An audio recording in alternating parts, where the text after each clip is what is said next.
caller. You're live on the air. Please tell us your name, where you're calling from. This is Michael Purdue from Louisiana. Welcome, Michael.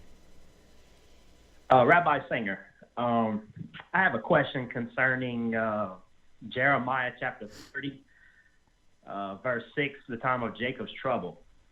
And I've heard you explain this a few times, but just to get some clarity, I've heard other rabbis say that the northern kingdom, the 10 tribes, have not been restored yet.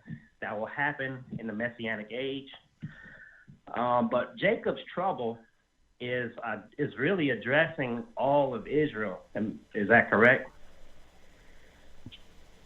Just yes. Yes. The answer is yes. Okay, and that's what I'm trying to get at. Because I've heard you say that the Shoah was the time of Jacob's trouble. And yes. I'm just wondering, how was all Israel affected by that? Okay, that's a very, very, very, very, and I'm not going to say more varies because that's enough varies from one caller. That's all you're entitled to. That's a very good question. Okay. All right, go ahead and hang up. Michael, thank you for your call. Go ahead and hang now, and you continue with your answer. Thank you. Hey, Rabbi, would you do me a favor and just repeat the question, just in case the viewers couldn't hear the caller very clearly? So the passage in question here actually is Jeremiah 30, verse 7. So Jeremiah, this is where Jeremiah breaks away from dealing with a contemporaneous problem of false prophets, advising the Jews very poorly, to messianic explosion. And this is going to continue for quite a number of chapters. Okay? In Jeremiah 30, verse 7, the Navi says, Hoi ki gadol hayom hahu me'ayin kamahu. Hoi means literally, whoa. Now, Jeremiah lived in a horrible time. He witnessed and was exiled. He witnessed the destruction of the first temple. So Jeremiah is saying, we're not talking about this. There is a day coming, ki gadol hayom hahu me'ayin kamahu. There's a day coming that there is nothing like it. Ve'esarahi liYaakov, and it'll be a time of tribulation to Jacob. Umimeno yivasher. That means there's a day coming, and it's the worst possible event in all of Israel, Israel's history.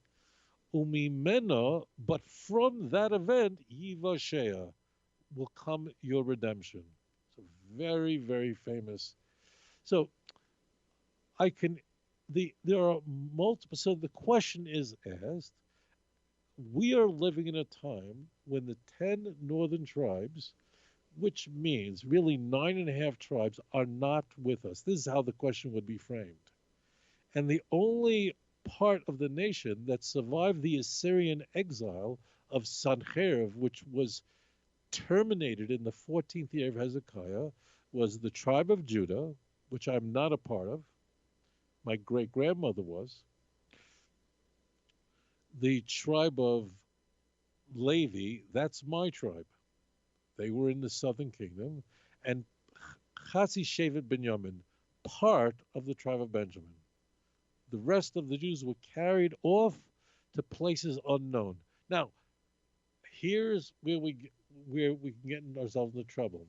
The term Jacob, Israel, Jews, even though the word really refers to Jew as an example, refers to those of Judah, but because of a prophecy in Genesis 49, verse 8, that all your brothers will praise you, which means they'll all call themselves after you, we find in Tanakh many times where Israel or the Jews, people are called the Jews, and they're just from the tribe of Benjamin. As an example, Mordechai.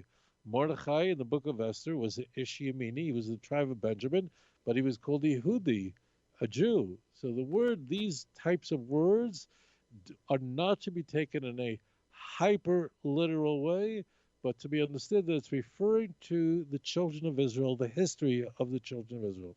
That's a really simple answer, but I want to go deep. I want to go a little bit deeper. And that is that, as it turns out, that what I had said to you earlier, that 9.5 tribes were carried off by the Assyrian Empire, and the only survivors was Yehuda, Levi, and part of the tribe of Benjamin is not really correct, although everyone talks that way. It's not really historically correct. What do I mean? It's not really historically correct. We are told explicitly at the end of Second Chronicles that a great number, we don't know the number, of Jews who were in the northern kingdom. Remember, in the northern kingdom means that after the death of King Solomon, so his son Rehoboam became king, and it caused a split, and there was a civil. I'm going to say it was a civil war, but they weren't always fighting each other, but they frequently did. There were the nation was divided into two kingdoms, the northern kingdom of Israel and then the southern kingdom.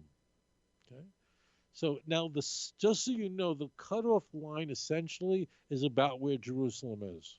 Jerusalem is like right kind of center, right there, like the belly button of the land.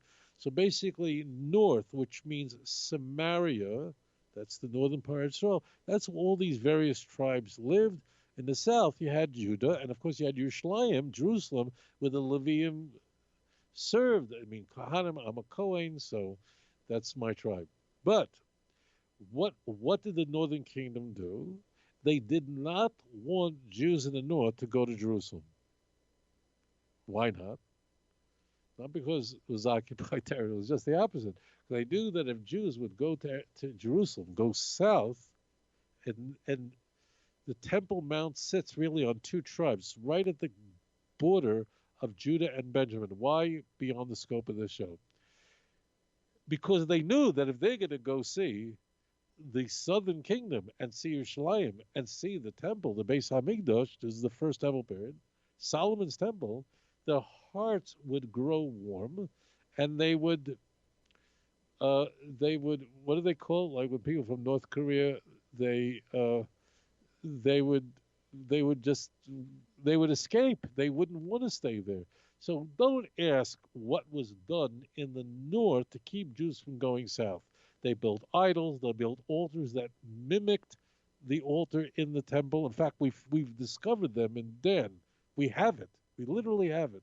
I gave a lecture at one of those fake altars, meaning it's an authentic altar, but it was done in order to keep the Jews in the north happy that I'm all right.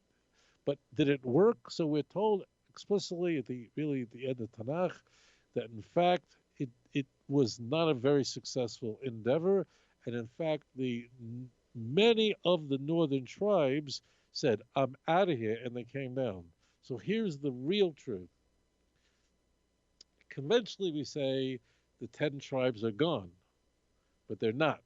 Among Klal Yisrael, among the known Jews that are here today, are a great significant part of all the tribes are already among us. From here. Why? Because they escaped the north and came south. And we have it openly in Tanakh that they did this. This is not like it's there. So therefore, the northern kingdom was losing a lot of people who were jumping over the border, and they were welcome, but they came here to the low part of Eretz Yisrael, and therefore it is not correct to say that there aren't representative of all tribes among us, but we all call ourselves Jews, or the children of Israel, the children of Jacob, he's our father. This is real,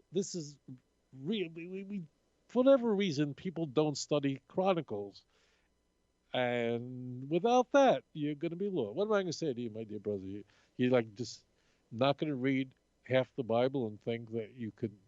So, and people call the 10 lost tribes, but it's just a misnomer. And moreover, we know that all of them are all the Bnei Yisrael, the children of Israel, Bnei Yaakov, Avram, Yitzchak, Yaakov. They all have a covenant of restoration, and we are connected. You know how connected we are? Go to Ezekiel 37. Famous. Why? It's the valley of dry bones. And what is Ezekiel told to do? He says, take 2 sticks. One of it write Judah and his companions. The other one write Ephraim and his companions. That represents the northern and southern kingdom. Put both. Imagine you have two ends of a stick, two sticks. You put your hand around the two ends and then open your hands and it becomes one stick. This is not Copperfield. It's not a magic show in Ezekiel. What God is saying is that you're all one. You're bound by a historical covenant that will go to the Messianic age. And therefore, when Jeremiah is addressing Klal Yisrael, he doesn't refer to just Judah and Levi. In fact, Tanakh never does that. It's almost, you will almost never find any passage in Tanakh where post Hezekiah, meaning post Assyria, just, oh, you and you, but not you. There's certainly no messianic prophecy like that. There's a lot of discussion of the destruction of the northern kingdom, a lot, because Judah is warned. You saw what happened. So therefore, that's why it says in the pasuk, "Hay ki gadol hayom hahu me'ayin kamoyu ki esar hi liYaakov u'mimena yivashea." So really, all the tribes are here, and more are coming in, and Jews are coming from India, and they're coming from North Africa, and they're coming from all over. But we are all one nation together, and our destiny is unfolding before our eyes. May we merit to see the coming of the true Mashiach. B'mheira b'yameinu. Thank you for that great question.